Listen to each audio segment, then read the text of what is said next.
آج ہم کچھ بہت آپ کہہ سکتی ہیں سنجیدہ اور پیچیدہ معاملات پر بات کرنے والے ہیں۔ جی یہ ہماری دنیا اور خاص طور پر پاکستان کو سمجھنے کے لیے بہت اہم ہے۔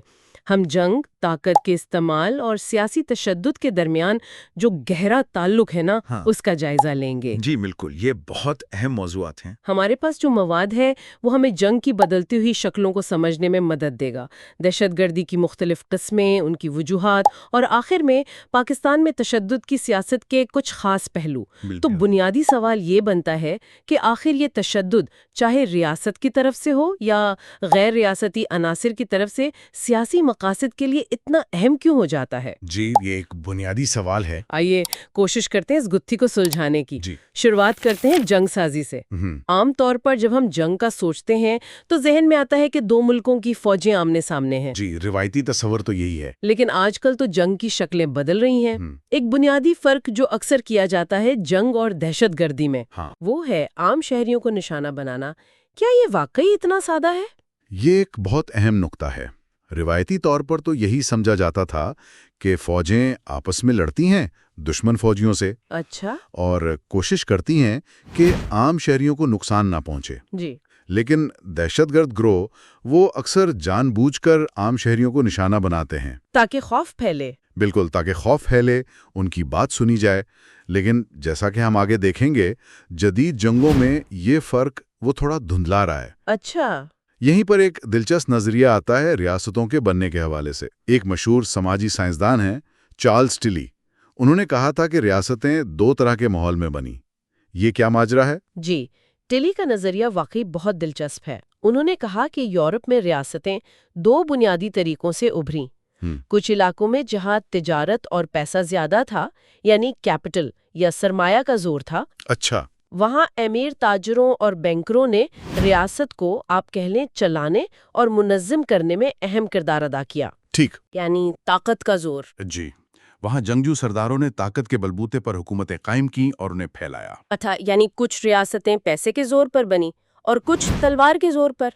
لیکن ٹلی کی سب سے اہم بات شاید یہ ہے کہ ان دونوں صورتوں میں جنگ سازی، جی ہاں، یعنی جنگ لڑنا اور اس کی تیاری کرنا، اس عمل نے ریاست کو بنانے میں مرکزی کردار ادا کیا۔ ایسا ہی ہے؟ بالکل۔ ٹلی کا بنیادی نقطہ یہی ہے کہ جدید ریاست جیسی ہم آج دیکھتے ہیں وہ بڑی حد تک جنگ کی پیداوار ہے۔ جنگ لڑنے کے لیے فوجیں بنانی پڑیں، ٹیکس اکٹھا کرنا پڑا، انتظامی ڈھانچے بنانے پڑے۔ اچھا، گویا ریاست نے جنگ کو منظم کیا اور جنگ نے ریاست کو منظم کیا۔ یہ ایک طرح سے سوچنے پر مجبور کرتا ہے کہ کیا ریاست اور منظم تشدد کا آپس میں کوئی لازمی رشتہ ہے؟ یہ تو ہو گیا ماضی۔ اب ذرا مستقبل کی طرف دیکھتے ہیں۔ جی، کچھ تجزیہ کار کہتے ہیں کہ روایتی جنگیں، مطلب دو ملکوں کی فوجوں کے درمیان لڑائی، جی، وہ کم ہو رہی ہیں جی، اور ان کی جگہ کوئی اور چیز لے رہی ہے۔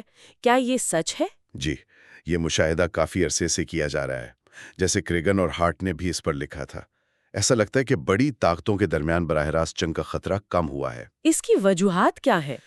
کئی وجوہات بتائی جاتی ہیں، جیسے دنیا بھر میں تجارت کا بڑھنا، جس سے ممالک ایک دوسرے پر زیادہ انحصار کرنے لگے ہیں، جمہوریت کا پھیلاؤ ہے، اقوام متحدہ جیسی عالمی تنظیمیں ہیں جو کوشش کرتی ہیں تنازعات حل کرانے کی، اور شاید کچھ بین الاقوامی اصول بھی ہے۔ بالکل، جنگ کو برا سمجھنے والے بین الاقوامی اصول اور ہتھیاروں کو کم کرنے کے معاہدے، یہ سب عوامل مل کر ریاستوں کو براہ راست جنگ سے روکتے ہیں۔ لیکن کیا اس کا مطلب یہ ہے کہ دنیا زیادہ پرامن ہو گئی ہے؟ مجھے تو ایسا نہیں لگتا، شاید نہیں۔ کیونکہ ہم دیکھتے ہیں کہ تنازعات تو اب بھی ہو رہے ہیں، مگر شاید ان کی شکل بدل گئی ہے۔ بالکل درست کہا آپ نے۔ ایک طرف روایتی جنگیں کم ہوئی ہیں تو دوسری طرف غیر ریاستی عناصر، یعنی مسلح گروہ، جی، مسلح گروہ، ملیشیاز، دہشت گرد تنظیمیں، یہ زیادہ متحرک ہو گئی ہیں۔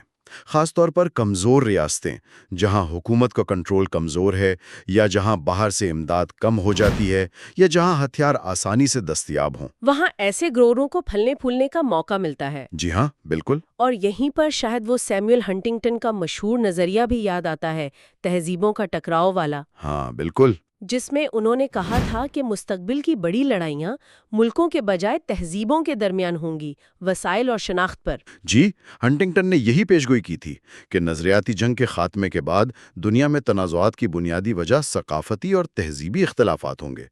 اگرچہ ان کے نظریے پر کافی بحث ہوئی ہے، لیکن یہ اس بات کی طرف اشارہ ضرور کرتا ہے کہ مستقبل کے تنازعات کی نوعیت ماضی سے مختلف ہو سکتی ہے۔ اور شاید قومی ریاستوں سے زیادہ بڑی شناختیں اہم ہو جائیں، جیسے مذہب یا تہذیب۔ بالکل ممکن ہے۔ جنگ کی بدلتی ہوئی نوعیت میں ایک اور تصور نئی جنگوں یا نیو وارز کا ہے۔ یہ کیا ہے اور یہ پرانی جنگوں سے کیسے مختلف ہے؟ نئی جنگیں، جیسا کہ میری کیلڈر اور دیگر محققین نے بیان کیا ہے، یہ وہ تنازعات ہیں جو اکثر ریاستوں کے اندر ہوتے ہیں یا کمزور ریاستوں کے ارد گرد۔ ان کی چند خاص باتیں ہیں۔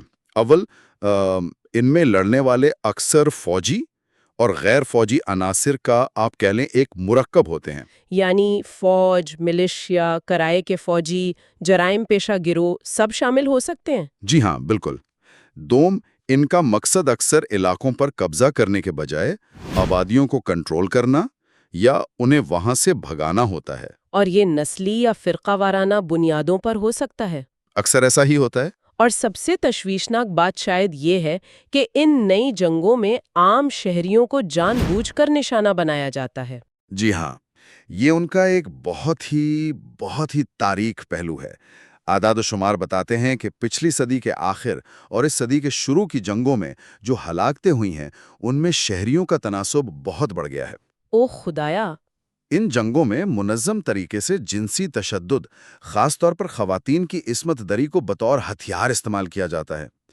ٹرنر جیسے محققین نے بوزنیا اور دیگر جگہوں کے حوالے سے اس پر لکھا ہے۔ یہ تو انتہائی خوفناک حربے ہیں۔ جی، ان کا مقصد پوری کمیونٹی کی تذلیل کرنا اور اسے تباہ کرنا ہوتا ہے۔ اور ٹیکنالوجی نے بھی اس میں اپنا کردار ادا کیا ہے، خاص طور پر خودکش بمباروں کے استعمال نے۔ بالکل۔ خودکش حملہ آور جو ہیں وہ روایتی فوجی طاقت جیسے ٹینکوں اور بختر بند گاڑیوں کو شہری علاقوں میں بڑی حد تک بے اثر کر دیتے ہیں۔ وہ ہجوم میں گھل مل کر کہیں بھی حملہ کر سکتے ہیں۔ جی، اس کا مطلب یہ ہے کہ جو گروہ خودکش حملوں کا استعمال کرتے ہیں، ان کے لیے عام شہری علاقے ہی سب سے مؤثر میدان جنگ بن جاتے ہیں۔ یوں شہریوں کو نشانہ بنانا اور خودکش حملے ان نئی جنگوں کا ایک طرح سے لازمی حصہ بنتے جا رہے ہیں۔ جنگ کی ان بدلتی ہوئی شکلوں سے اب ہم آتے ہیں دہشت گردی کے موضوع کی طرف۔ یہ لفظ تو ہم روز سنتے ہیں، لیکن اس کا اصل مطلب کیا ہے اور کیا یہ کوئی نیا تصور ہے؟ دہشت گردی کی اصطلاح نسبتاً نئی ہے۔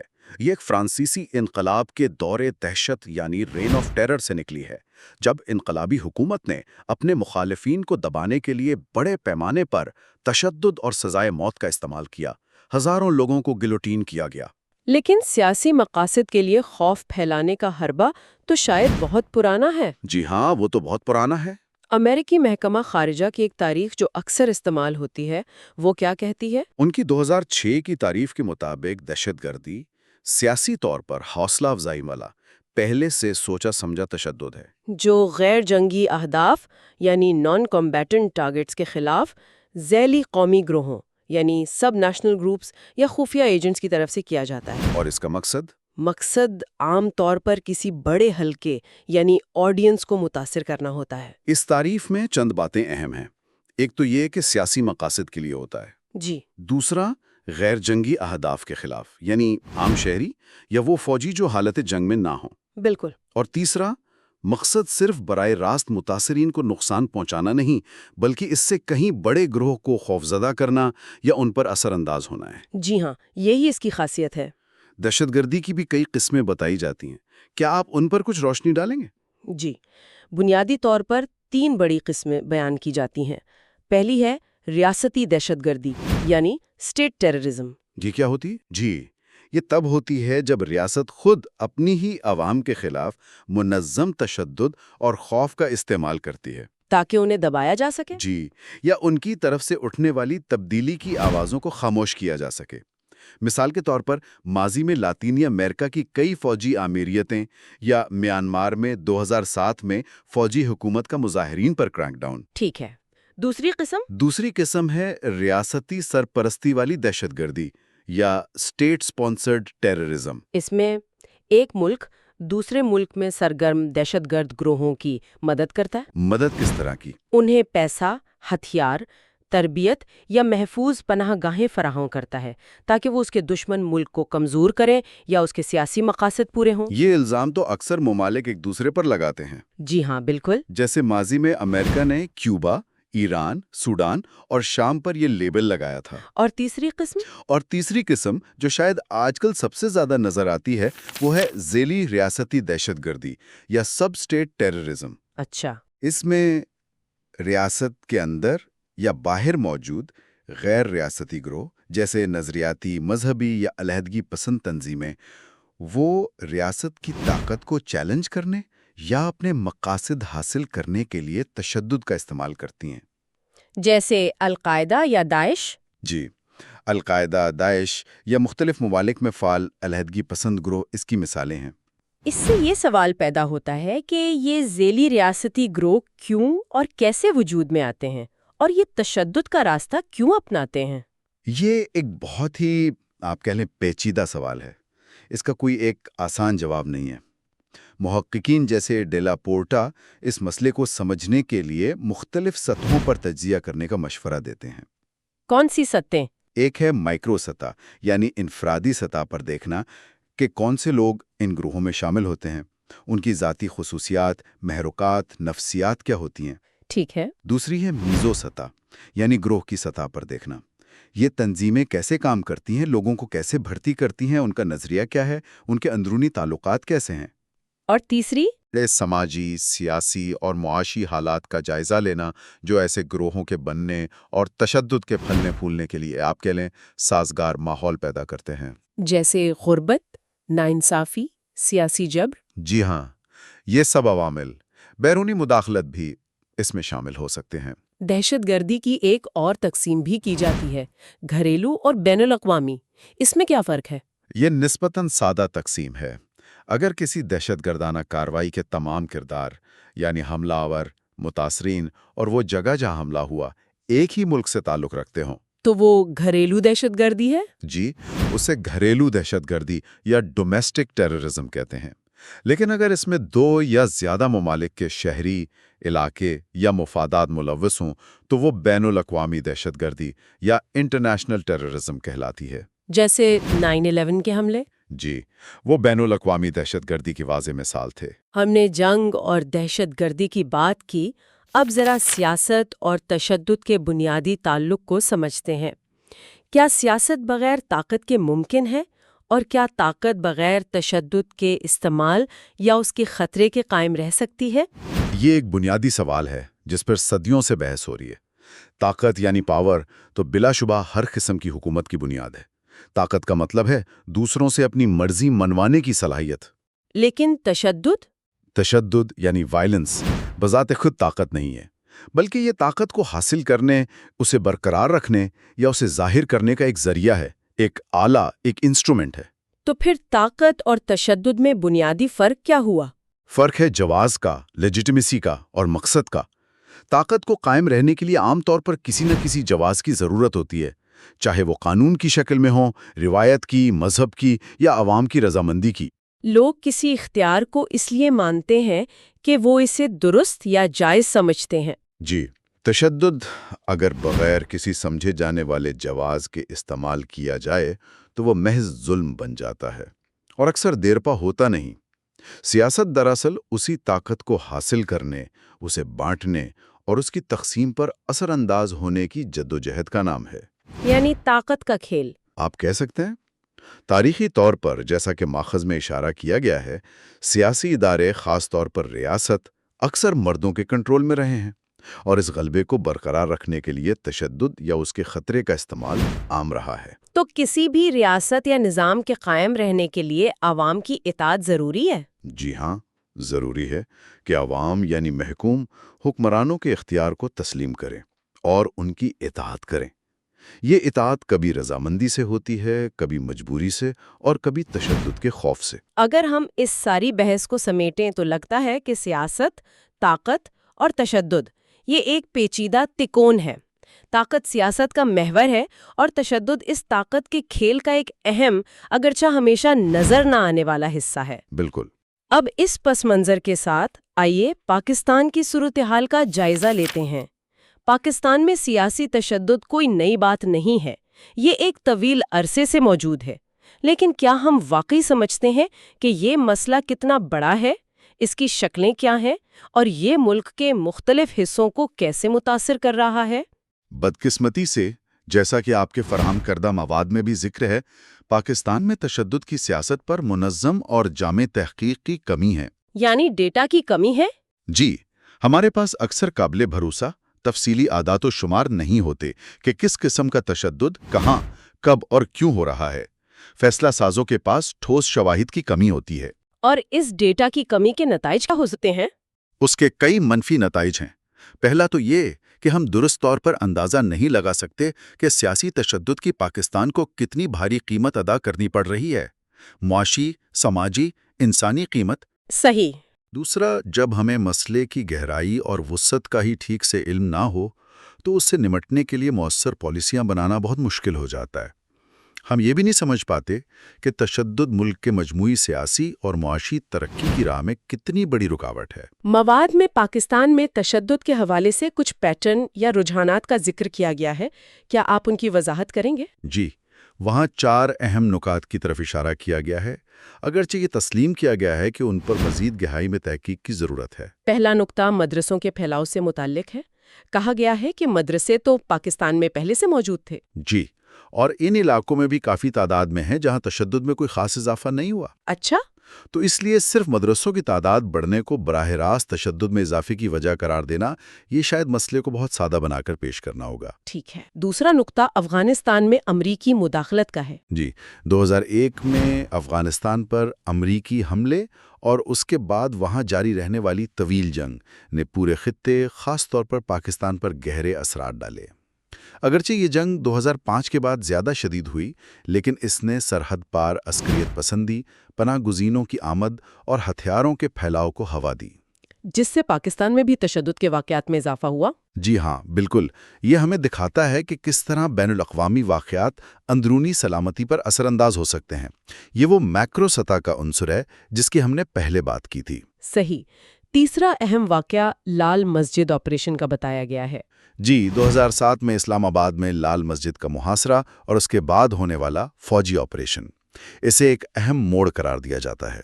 کہا جاتا ہے کہ اس واقعے کے رد عمل میں ریاست کے خلاف ایک ملک بھر کی سطح کی عسکریت پسند مہم کا آغاز ہوا، جس نے ذیلی ریاستی دہشت گردی کو بہت زیادہ فروغ دیا۔ جی ہاں، یہ واقعہ ریاست اور بعض مذہبی گروہوں کے درمیان تعلقات میں ایک بڑی دراڑ کا باعث بنا، اور اس کے بعد تشدد کی لہر پورے ملک میں پھیل گئی۔ یہ ایک طرح سے ریاستی دہشت گردی، یعنی آپریشن کے دوران طاقت کا استعمال، اور پھر اس کے جواب میں ذیلی ریاستی دہشت گردی کے بڑھنے کی ایک مثال کے طور پر دیکھا جا سکتا ہے۔ اور چوتھا نکتہ مختلف عناصر کے رد عمل کا ہے۔ یہ تھوڑا پیچیدہ لگتا ہے۔ یہ ایک بہت ہی اہم مگر پیچیدہ نکتہ ہے۔ اس سے مراد یہ ہے کہ پاکستان میں تشدد کی صورتحال صرف کسی ایک گروہ یا واقعے کا نتیجہ نہیں، بلکہ یہ ریاست یعنی فوج، پولیس، خفیہ ایجنسیاں، مختلف عسکریت پسند گروہوں، سیاسی جماعتوں اور بعض اوقات بیرونی طاقتوں کے آپسی تعامل یعنی انٹریکشن اور ایک دوسرے کے اقدامات پر رد عمل، جی، ریاکشن کا نتیجہ ہے۔ کون کس کے خلاف کیوں لڑ رہا ہے، کب اتحاد بنتے ہیں، کب ٹوٹتے ہیں، یہ سب مل کر تشدد کی مجموعی تصویر بناتے ہیں۔ اس پیچیدہ جال کو سمجھے بغیر مسئلے کا حل تلاش کرنا ممکن نہیں۔ تو آج کی اس گفتگو سے ہم نے کیا سیکھا؟ ہم نے دیکھا کہ جنگ کی نوعیت بدل رہی ہے۔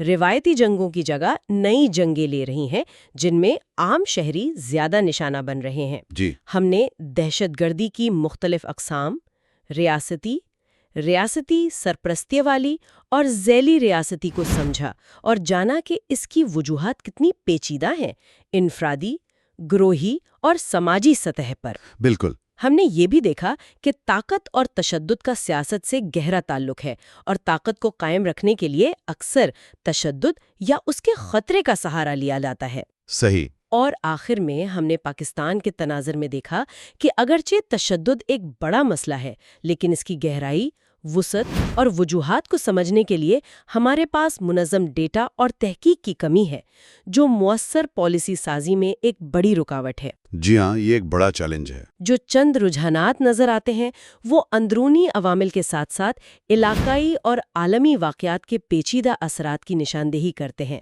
بالکل، یہ تمام معاملات انتہائی گونجلک ہیں اور ان پر کوئی بھی حتمی رائے قائم کرنا مشکل ہے، لیکن ان کو سمجھنے کی کوشش کرنا بہت ضروری ہے۔ اور جاتے جاتے ایک سوال سوچنے کے لیے چھوڑے جاتا ہوں۔ جی ضرور۔ جس طرح ہم نے دیکھا کہ تشدد کی ذمہ داری اور اس کا استعمال ریاستوں کے ساتھ ساتھ تیزی سے غیر ریاستی عناصر کی طرف منتقل ہو رہا ہے، جیسے عسکریت پسند گروہ، نظریاتی تحریکیں۔ جی، تو مستقبل میں تشدد کو جائز یا ناجائز قرار دینے کا پیمانہ کیا ہوگا؟ کون طے کرے گا کہ کس کا تشدد دفاعی ہے اور کس کا جارحانہ؟ خاص طور پہ پاکستان جیسے ملک میں جہاں ریاست اور بہت سے غیر ریاستی گروہ دونوں طاقت کا استعمال کرتے ہیں، یہ سوال اور بھی اہم ہو جاتا ہے کہ مستقبل میں قانونی یا جائز تشدد کا تصور کیسے بدلے گا؟ یہ واقعی ایک اہم سوال ہے جس پر غور کرتے رہنا چاہیے۔